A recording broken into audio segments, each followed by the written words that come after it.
오늘은 성령 강림 후 6번째 주 예배로 하나님께 영광을 드리게 됐습니다. 매주일 특별한 날이 아니면 제가 성령과 관계된 말씀을 나누고 있습니다. 오늘은 그 6번째 성령을 따라 행하면이라고 하는 성경 갈라디아서 5장 16절에 있는 말씀을 제목으로 해서 여러분과 함께 은혜를 나누고자 합니다. 여러분도 그러겠지만 2년에 한 번씩 건강검진을 합니다. 건강검진을 받고 난 이후 계속 제가 건강검진 결과지를 모아놓고 매년 어느 정도의 변화가 있었는가를 봅니다. 지난 3월 달에 종합건강검진을 자세하게 받았습니다. 건강검진서를 보고 이제 거기에 몇 가지 이렇게 의사의 그런 상담을 받았으면 좋겠다고 하는 내용이 있어서 이제 의사과 그런 대화를 나누게 됐죠. 제 나이 또래 되면은 많은 한국 남자들이 겪게 되는 그런 병들입니다. 예를 들어서 지방간이 좀 있다거나 또는 LDL 콜레스테롤이 좀 있다거나 아니면은 조금 체중이 오버가 된다거나 이런 것들. 지난 몇 년 동안은 그 류마티스 인자가 있어서 제가 아침에 자고 일어나면 이렇게 손이 좀 뻣뻣하고 좀 끝이 저리기도 하고 요즘에 약을 복용하기도 합니다. 이것 때문에 따로 며칠 전에 백병원에 류마티스 내과를 다녀왔습니다. 지난 3월 달에도 그랬고 이번에도 그렇고 의사 선생님하고 이제 이런저런 대화를 나누면서 의사 선생님이 제게 이런 얘기를 합니다. 제 나이에 이런 질병이 아주 심각한 건 아니지만 이런 모든 것들을 좀 제하기 위해서 반드시 해야 할 게 있는데 그게 다른 게 아니라 하루에 1시간 이상 걸으셔야 됩니다. 이 나이에 뛰거나 운동을 과격하게 하거나 아니면 자전거를 탈 수 있는데 그런 것들은 조금 위험하니까 하루에 한 1시간 정도 약간 빠른 걸음으로 그러면 한 5, 6km 정도 걸으니까 걷는 게 제일 도움이 됩니다. 이런 얘기를 하세요.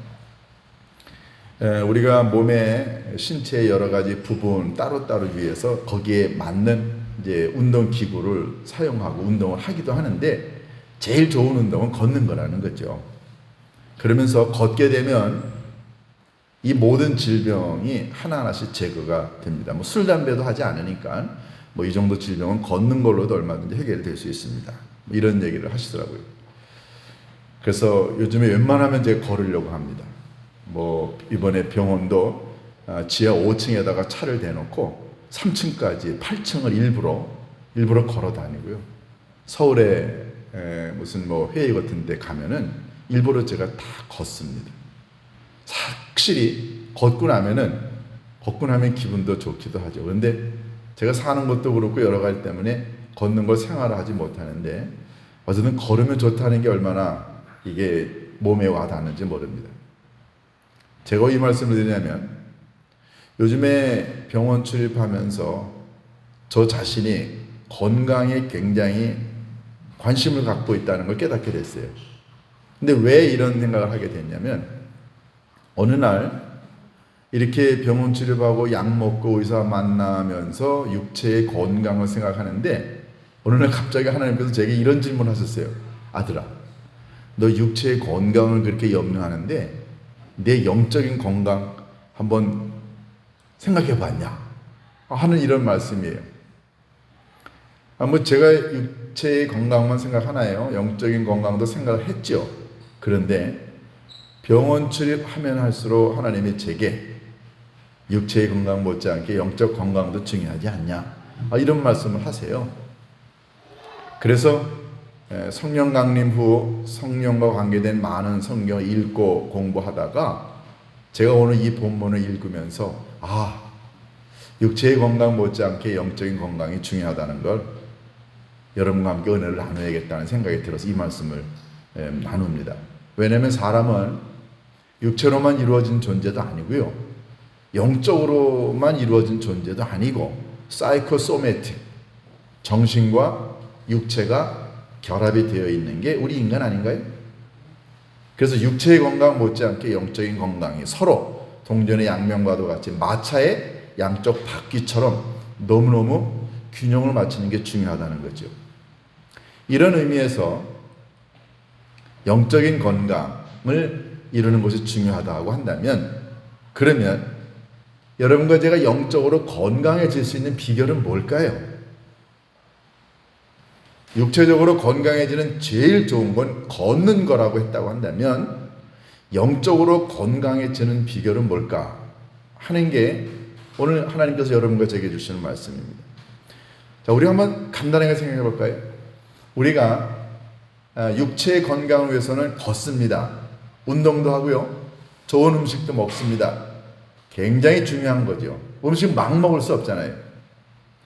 제가 음식을 가리지 않고 막 먹으면 제 아내가 아주 질색을 합니다. 라면 같은 거, 단 거, 짠 거, 매운 거 이런 거 먹지 말라. 뭐 여러 잔소리를 해요. 근데 사실은 그게 저를 사랑하고 아끼고 관심 가져서 그래서 해주는 거죠. 우리가 육체의 건강을 위해서는 굉장히 음식 조심하는데, 영적인 건강을 위해서는 먹어야 될 음식이 있어요. 운동이 있고요. 그게 뭘까요? 예를 들어서 예배 드리는 거요. 너무너무 중요한 영적인 양식입니다. 말씀 읽는 거요. 영혼의 양식 아닌가요? 말씀이? 하루에 3끼 밥 먹듯이 영혼의 양식인 말씀을 하루에 한 장씩 한번 읽어보세요. 하루에 10분이라도 시간을 내서 한번 기도해 보세요. 여러분, 이걸 경험해 보지 않은 사람은 모릅니다. 정말 기도하게 되면 가슴이 뻥 뚫리고요. 영혼이 살아있는 것 같고, 왠지 기도를 하면은 하나님이 내 옆에 계시는 것 같지 않아요? 성경을 읽으면 말씀이 막 살아서 막 내게 다가오는 거 느끼지 않나요? 깨달음이 있고요. 제가 새벽마다 일어나서 기도하면서 요즘에 생명의 삶 본문 읽습니다. 너무 좋아요. 읽고 글 쓰고, 그 글 쓰려고 책 읽고 글 읽고 아침마다 기도하고 영혼의 양식을 먹고 찬송하고 너무너무 좋지 않아요? 이게 다 우리 영혼의 양식이고 영혼의 건강을 위한 굉장히 좋은 것들이죠. 자, 그런데 여러분, 우리가 영혼의 건강을 위해서 기도하고 그리고 찬송하고 예배드리고 말씀 읽고 봉사하고 섬기는 이 모든 것들을 가능하게 하는 분이 누굴까요? 바로 성령님이십니다. 성령님이 인도해야 성경 읽고 싶어요. 성령님이 함께 하셔야 찬송하고 싶고요. 성령님이 함께 하셔야 예배드리고 싶습니다. 왜냐하면 성령은 우리로 하여금 하나님과 가까워지게 만들어요. 성령은 우리로 하여금 말씀 앞에 무릎을 꿇게 하고요. 성령은 우리로 하여금 기도하게 만듭니다. 그러니까 이 성령님이 여러분과 제게 하나님을 향하여, 말씀을 향하여 예배의 자리로, 기도의 자리로, 찬송의 자리로 나아가게 도와주시죠. 그러니까 이 성령님이 우리 안에서 막 힘을 쓰게 만들고 역사하게 만들고 일하게 만들어야 그때 비로소 예배도 드리고 찬송도 부리고 기도도 나오고 말씀 읽게 됩니다. 그러면 이 성령이 일을 안 하고 뒷짐지고 있으면 어떤가요? 여러분, 그때부터 그 영혼은 죽습니다. 그러니까 영적인 건강을 위해서 제일 중요한 건 우리 안에 계신 성령님을 기쁘게 해야 돼요. 성령님이 일할 수 있도록 도와주셔야 됩니다. 자, 그런데 여러분과 제가 성령님으로 하여금 일하게 하려면 제일 중요한 게 있어요. 그게 뭐냐면 여러분과 제 안에 성령님이 계신다는 사실을 인정을 해야 됩니다. 자, 제가 이렇게 여러분에게 말씀드리면 여러분 가운데 이렇게 질문할 수 있어요. 아, 목사님, 나는요 성령님이 내 안에 계시는지 안 계시는지 내가 이거 확인을 할 수가 없어요. 아니, 성령님이 계시면 말해 막 방언도 한다고 그러고, 성령님이 계시면 뭐 은사도 많이 나타나고, 성령님이 계시면 치유의 능력, 무슨 예언, 아니면은 무슨 뭐 병 고치는 거, 아니면은 뭐 남들보다 탁월한 지혜가 있다고 하는데요. 저 그런 거 없어요. 제가 무슨 성령이 뭐 제 안에 어디 있겠어요? 정말 그런가요? 병 고치는 거라든가 예언이라든가 무슨 뭐 기적을 일으킨다거나 이런 모든 성령의 은사는 성령께서 일을 하기 위하여 특별히 주시는 능력이지, 그런 거 없다고 해서 우리 안에 성령이 안 계신 것 아닙니다. 예를 들어 볼까요? 여러분이 예수님을 주님이라고 고백하려면 그게 여러분의 능력으로 되는 거예요? 성령님이 도와주셔야 내가 죄인임을 깨닫고요, 성령님이 도와주셔야 예수님이 나의 죄를 위해 십자가에 달려 돌아가신 것을 믿습니다. 이 말은 우리가 예수님을 구주로 고백하고 내가 죄인이고 하나님이 살아계시고 이 모든 걸 믿는다면 이미 그 사람 안에 성령님이 계시는 거예요.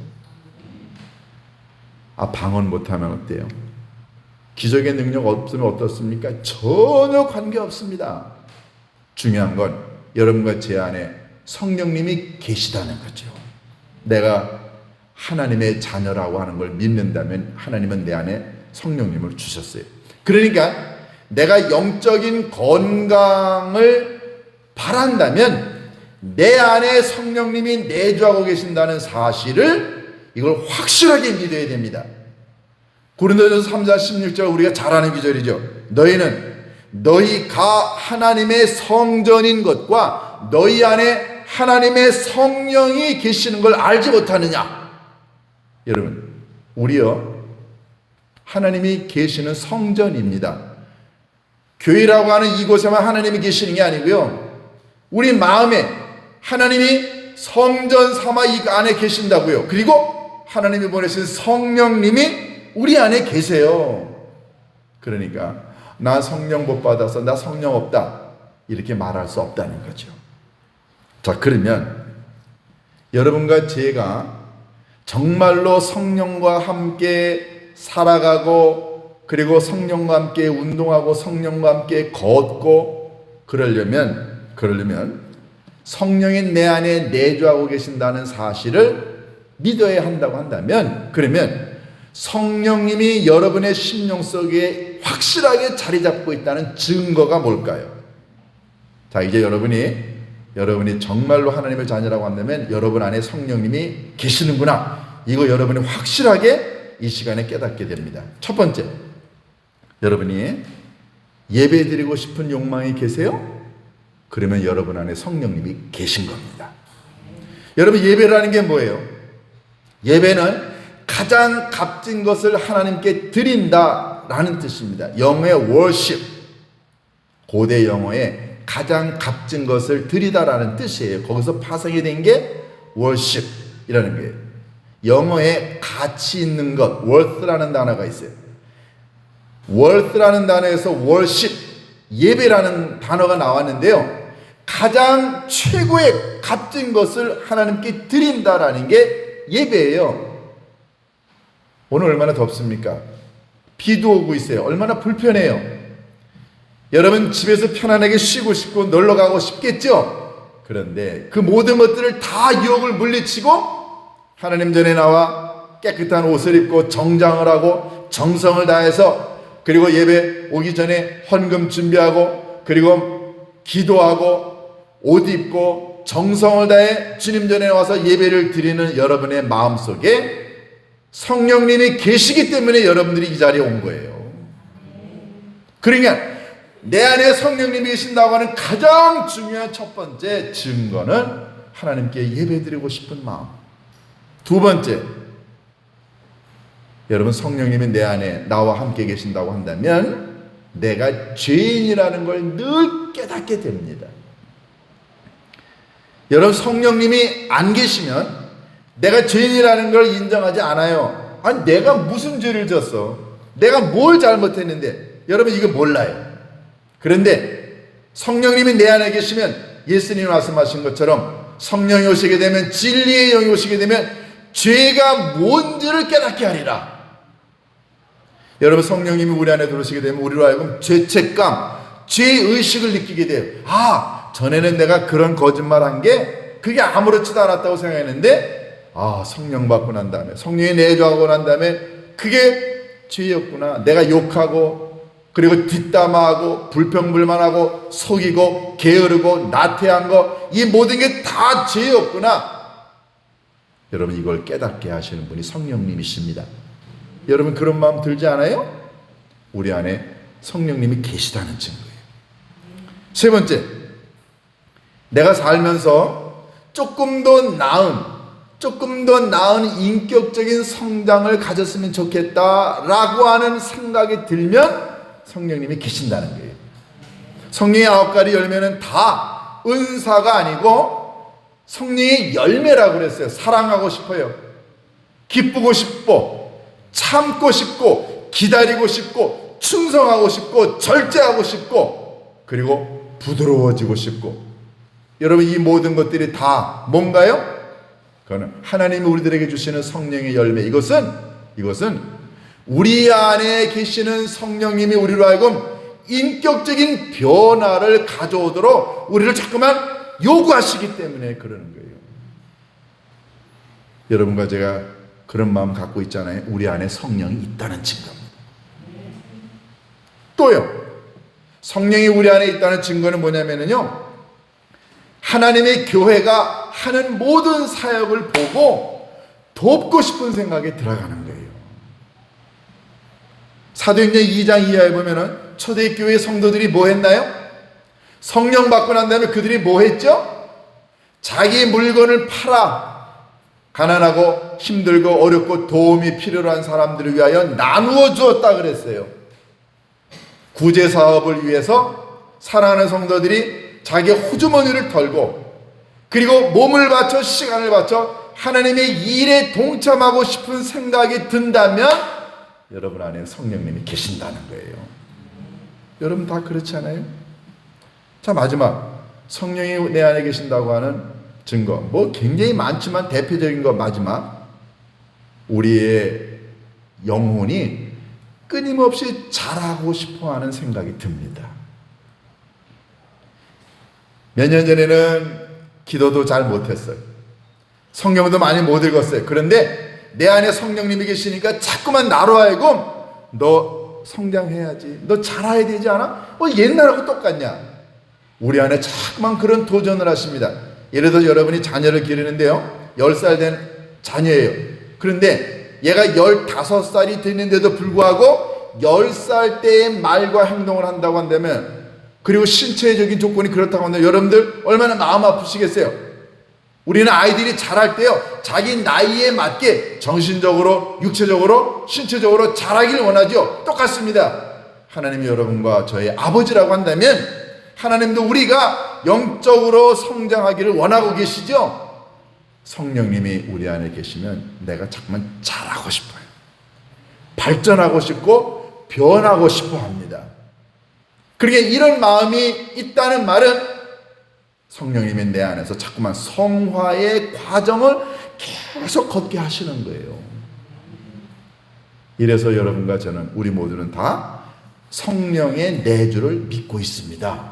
자, 그런데 이 성령님이 내 안에 계시면 내가 성령님과 함께 걸어가야 됩니다. 오늘 우리가 이 본문에 너희는 성령을 따라 행하라 라고, 우리말로는 따라 행하라 라고 되어 있지만 헬러 원어는요, 따라 행하라가 아니라 성령과 함께 걸어가라 라는 뜻이에요. 걷는다라는 얘기예요.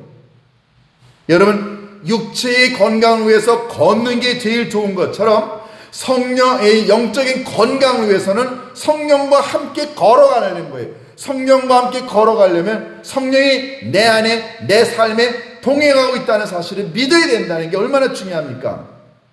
여러분, 여행을 같이 갔는데요, 두 사람이 같이 여행을 갔어요. 그런데 이 여행이 처음부터 끝까지 재미있고 유익하고 기억에 남으려면 옆에 가는 그 여행 동반자와 생각이 같아야 돼요. 아, 이 친구는 짜장면 먹고 싶대. 나는 짜장면 먹고 싶지 않아요. 나는 비빔밥 먹고 싶어. 어디 갈 거예요? 짜장면 집에는 비빔밥 안 팝니다. 그러면 밥 문제 때문에 둘이서 갈라질 거예요? 보고 싶은 것도 달라요.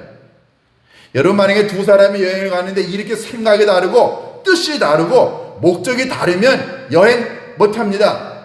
이 파토나요. 그래서 여행 갔다가 신혼여행 갔다가 싸우고 돌아와서 이혼하는 사람 봤습니다. 저요. 워싱턴에서 목회할 때 우리 선배 목사님이 어느 날 우리 모임에 오셔가지고 나 이거 목회를 그만둬야 돼 그러시는 거에서 선배님 왜 그러세요? 그랬더니 지난 토요일 날 결혼식 주례를 했대요. 그러고 난 다음에 월요일 날 미국은 결혼식 주례를 하게 되면은 결혼식 주례한 목사님이 결혼식 증서를 만들고 난 다음에 그거를 시에다가 보고를 합니다. 시청에. 그러면 시청에서 그걸 받고서는 그러고 난 다음에 이제 결혼이 된 거예요. 이분들이 토요일 날 결혼식을 하고 난 다음에 주일 날 하와이에 신혼여행을 갔어요. 근데 갔다가 이틀 만에 돌아왔어요. 돌아와가서는 수요일 날 목사님한테 목사님 우리요 이혼하기로 했습니다. 그러면서 목사님 그 증서 찢어버리세요 그러더래요. 목사님은 월요일 날 시청에다가 증서 내가서는 이미 그 사람들은 결혼한 게 됐어요. 그런데 수요일 날 이혼하기로 했다는 거예요. 그래서 토요일 날 우리를 만나서 나 이거 목회를 그만둬야 되는 거 아니야? 자초지종을 보니까 이 두 사람이 신혼여행 가서 대판 싸운 거예요. 결혼식 한 지 일주일도 지나지 않아서 이혼하겠답니다. 여러분, 여행이요? 마음 안 맞으면 여행 못 합니다. 여러분과 제가 영적으로 건강한 길이요? 오늘 본문에 성령을 따라 성령과 함께 걸어가라 그랬어요. 그 성령과 함께 걸어가려면 성령이 뭘 요구하는지 성령의 뜻이 뭔지를 알아야죠. 맞춰야 되지 않나요? 그분이 우리 안에 계신다고 한다면 그 성령과 함께 뜻과 생각과 목적이 같은 삶을 살아갈 때 우리요 멋진 삶을 삽니다. 그러려면 뭘 해야 될까요? 첫 번째, 여러분과 제가 살면서 이 성령을 위해서 끊임없이 영혼의 양식을 먹여야 합니다. 다시 말해서 성령이 즐거워하는 가장 중요한 건 영적인 삶을 여러분과 제가 살아야 한다는 거죠. 그게 뭘까요? 모두에 말씀드린 것. 예배, 찬송, 기도, 말씀, 봉사. 여러분, 이게 아무것도 아닌 게 아닙니다. 그리스도인의 삶은 예배와 말씀과 기도와 찬송과 헌신과 봉사 이런 것들로 그리스도인의 삶이 이루어지는 거예요. 그러니까 내가 성령과 함께 인생을 걸어가고 그래서 영적인 건강을 꿈꾸려면 끊임없이 성령을 위하여 영혼의 양식을 먹어야 한다는 겁니다. 우리 육체를 위해서 좋은 음식, 건강한 음식 먹으려고 하지 않아요? 그러니까 육체를 위해 좋은 음식을 먹는 것처럼 영적인 건강을 위해서 성령님이 원하는 가장 좋은 영혼의 양식을 먹어야 한다는 겁니다. 확실히 기도 많이 하는 사람 다릅니다. 확실히 성경 읽는 사람 다릅니다. 왜냐하면요, 영혼의 양식이기 때문에 그런 거예요. 여러분, 좋지 않은 음식 먹어보세요. 분명히 금방 티가 납니다. 우리 애들은 여자애들이라 피부에 굉장히 센시티브한 것 같아요. 근데 아이들이 막 그냥 주문 음식 먹고 밀가루 먹고 이상한 거 먹으면 금방 얼굴에 뭐가 난다 그래요. 저는 이것저것 먹어도 별 차이가 없어요. 근데 이 젊은 여자애들은 안 그렇잖아요. 음식 막 먹어보세요. 트러블 생기고 여드름 같은 거 생기고 말이에요. 금방 변화되지 않아요? 음식이 너무너무 중요합니다. 그런데 왜 영혼의 양식은 안 먹냐고요. 내 안에 계신 성령님, 그분 영혼의 양식을 필요로 하십니다. 그럼 여러분과 제가 기도로, 말씀으로, 헌신과 봉사로 먹여야 한다는 거죠. 그러면 내 안에 계신 성령님이 기뻐하시고 건강해지겠죠. 자, 두 번째, 아주 중요한 내용입니다. 그것은 성령과 함께 내가 걸어가려면 우리가 경험하는 모든 삶의 내용을 다 영적인 눈으로 바라볼 줄 아는 능력이 필요합니다. 자, 예를 들어볼까요? 여러분과 제가 살면서 뭐라 그럴까요? 누군가하고 대화를 한다고 쳐보세요. 그런데 모든 대화를 세상적이고 육체적이고 그리고 또는 감정적이거나 아니면 지적인 거나 이런 세상적인 방법으로 대화를 하는 것과 이 사람과의 대화를 영적인 것으로 생각하게 되면 대화가 달라집니다. 내용이 달라져요. 사람하고 말할 때에도 성령의 능력으로, 성령의 인도하심으로 영적인 것으로 이야기를 하게 되면은 말 조심하고요. 남을 위로하고 격려하고 사랑하고 용서하는 이런 거 하겠죠. 그런데 만약에 이런 게 부족하게 되면 육체적인 방법으로 동원을 하게 됩니다. 접근을 하는 거죠. 그러면 어떤 때는 화도 내고 어떤 때는 무시하고 어떤 때는 비판하고 뭐 저도 살면서 그런 실수 한두 번 하나요? 그러니까 가장 기본적인 대화도 성령이 내 안에 계신다. 내가 성령과 함께 동행하는 삶을 살아가겠다고 한다면 대화가 달라진다는 거죠. 대화의 기술이 달라집니다. 두 번째, 여러분과 제가 살면서 고난을 당하고 아픔을 경험하고 실패를 경험하고 좌절을 경험할 때 이걸 영적인 눈으로 바라보는 것과 세상적인 눈으로 바라보는 건 다르다는 거죠. 예를 들어서 여러분들이 사업이 잘 안 돼요. 갑자기 몸이 아파가지고서는 암 걸렸다고 쳐보세요. 그리고 사업도 안 되지만 직장 내에서도 문제가 생겼어요. 아이들이 막 문제가 생겨요. 그럴 때 우리가 세상적인 육체적인 물질적인 접근을 하게 되면 어떤가요? 나 재수없다 말이야. 내가 왜 암 걸려? 내가 왜 이렇게 사업이 잘 안 되는 거야? 왜 우리 아이들은 이래? 이건 뭐 재수없는 사람은 뒤로 넘어져도 코가 깨진다니 내가 그러네.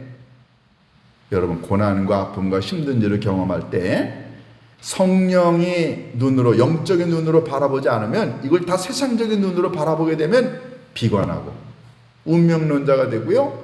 자기 자신이 싫어요. 세상이 싫습니다. 그런데 고난당하고 아파하고 힘들 때 이 모든 것들을 영적인 눈으로 바라봐 보세요. 그러면 어떻게 오나요? 하나님이 내게 이런 고난과 아픔을 주셨을 때에는 뜻이 있다.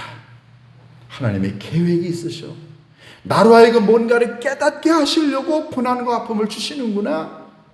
내가 이 고난과 아픔을 이겨내 내가 정금이 되리라. 여러분, 성령님이 내 안에 계신다. 내가 성령님과 함께 인생을 걸어가게 되면 세상을 바라보는 눈이 달라집니다. 기쁘고 행복하고 승리하고 성공했을 때에도 다른 거예요. 성령의 눈이 아니고 세상의 눈으로 바라보게 되면 운이 좋았어. 내가 능력이 있기 때문에 그랬어. 그런데 이거 영적인 눈으로 바라봐 보세요. 어떤가요? 하나님이 내게 축복해 주셨군. 이게 다르잖아요. 며칠 전에 이 말씀을 준비하다가 어느 글을 하나 읽게 되는데 인천에 계시는 어느 큰 교회 담임 목사님의 그런 간증이었습니다. 자기네 교회 교인의 이야기를 이 목사님이 쓰신 거예요. 코로나가 시작되고 1년 반 정도 지났을 때 주일 예배를 드리고 어느 집사님 네 분이 이제 교회 가까운 곳에 분식점에 들어갔답니다. 그래서 분식을 집에 들어가는데 사람이 한 사람도 없더래요. 그때 굉장히 어려웠을 때잖아요. 장사도 안 되고. 집에 분식점에 들어갔더니 아무도 없더래요. 그래서 계세요? 그랬더니 조그마한 방 문이 하나 열리더니 어느 아주머니 한 분이 이렇게 나오더래요. 오늘 음식해요? 예, 합니다. 근데 이게 식사 시간인데도 사람이 없어요. 이게 11시 예배를 끝나고 음식점에 갔으니까 12시 한 반 정도 됐겠죠. 점심시간인데 사람이 없더래요. 그래서 요즘에 사람 없어요. 요즘에 개미 새끼 한 마리 없습니다. 어저께도 국수 하나 팔았어요. 그러더래요. 이 집사님 네 분이 그래요? 그러면 우리 쫄면 좀 주세요. 그래가지고 두 네 분이 쫄면을 시켰답니다. 쫄면을 탁 먹는데 한 젓가락 탁 먹는데 쉰내가 팍 나더래요. 쉰내가. 그래가지고 이 남편이 아내를 탁 보고 난 다음에 먹으면 안 돼. 세상에 쫄면은 괜찮은데 보니까 그 쫄면에 들어가는 콩나물인가요? 이게 쉰 거예요. 그래가지고 이 남편이 뭐라고 그러려는데 이 아내 집사님이 여보, 그러면서 속의 말로 여보, 콩나물만 건져내. 콩나물만 건져내. 그래가지고는 이 두뇌가 쫄면만 먹으려고 콩나물을 다 옆으로 빼놓은 거예요. 그러고 난 다음에 이 두 분이 이제 그걸 먹고, 그리고 이제 나가면서 잘 먹었습니다. 그리고 이제 돈을 내고 나간 거예요. 그날 밤 두 분이 장염 걸려가지고 4일 동안을 다 쌌어요. 얼마나 힘들었는지 모릅니다. 결국 신 거 먹고 그렇게 탈난 거죠. 이 주인은 이분들은 무슨 왜 콩나물을 안 먹어? 콩나물 안 먹어? 콩나물이 이상한가? 그리고 자기가 걷어가면서 냄새를 맡았더래요. 그랬더니 세상에 콩나물이 쉬어가지고, 그래가지고 너무너무 미안한 거죠. 자, 그 다음 주일이 됐습니다. 여러분 같으면은 그 집 다시 가겠어요? 근데 집사님 네 분이 그 집을 다시 간 거예요. 다시 가가지고 음식을 먹으러 들어갔더니 그 주인분이 못 알아보더래요. 못 알아보더래. 그냥 아무 소리 안 하고, 쫄면 주세요. 그래서 쫄면을 또 시켜다 먹었다는 거예요. 또. 그런데 그날 먹은 쫄면은 좀 괜찮더래요. 그런데 몇 차례 가서 음식을 먹는데 어떤 때는 정말 쉰 게 나오는 거예요. 그리고 얼마나 오래된 재료인지 아무 소리 안 하고 이 두 분이 갈 때마다 좀 이상하면은 덜어내놓고 먹고, 그리고 먹고 그랬답니다. 주인은 이 두 내외 집사님이 몇 번 오고 난 다음에 알아차렸어요. 또 오셨네. 미안하기도 하고.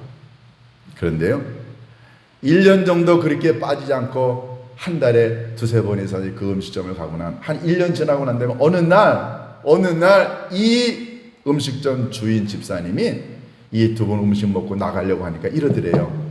저기요, 저요, 교회 등록했습니다. 그러더라는 거예요. 교회 등록했다.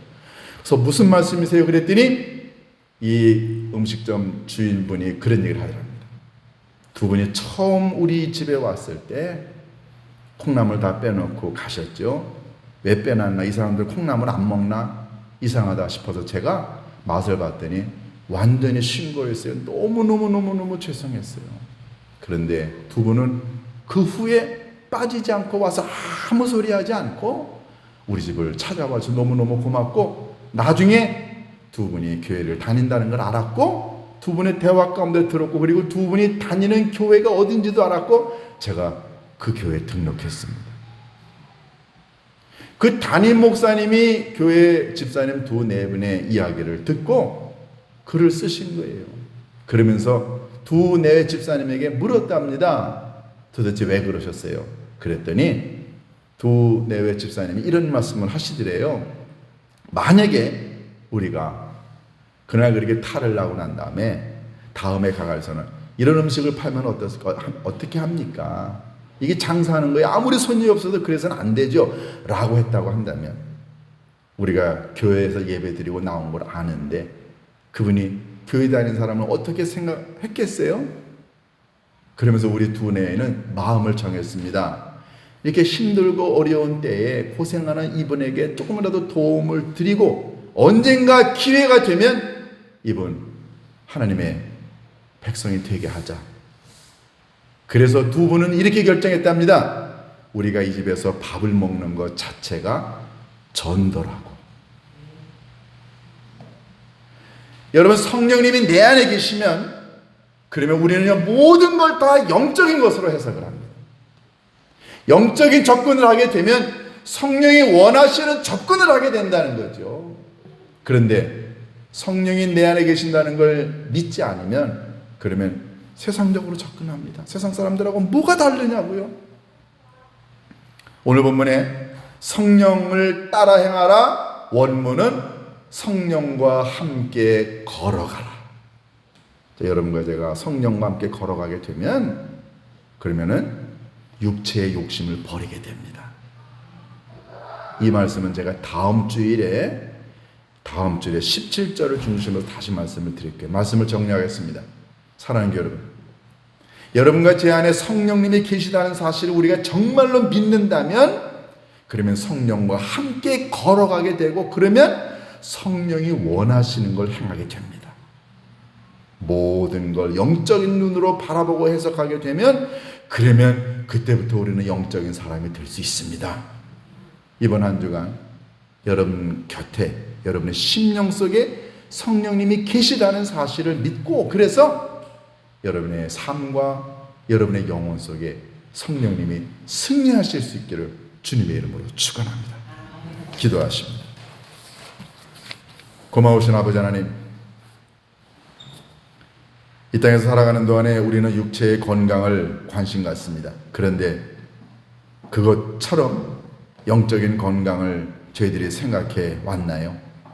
이 시간의 말씀을 들으면서 영적인 건강이 얼마나 중요한가를 깨닫게 하심을 감사합니다. 그 영적인 건강은 내 안에 성령님이 계시다는 사실을 믿을 때 가능하다는 사실을 믿습니다. 하나님 아버지, 한 주간 동안 앞으로 살아가는 동안에 내 안에 성령님이 계시기 때문에 성령님이 원하시는 게 무엇인가를 깨달으며 살아가는 저희들이 되게 인도하여 주옵소서. 예수님의 이름으로 기도하옵나이다.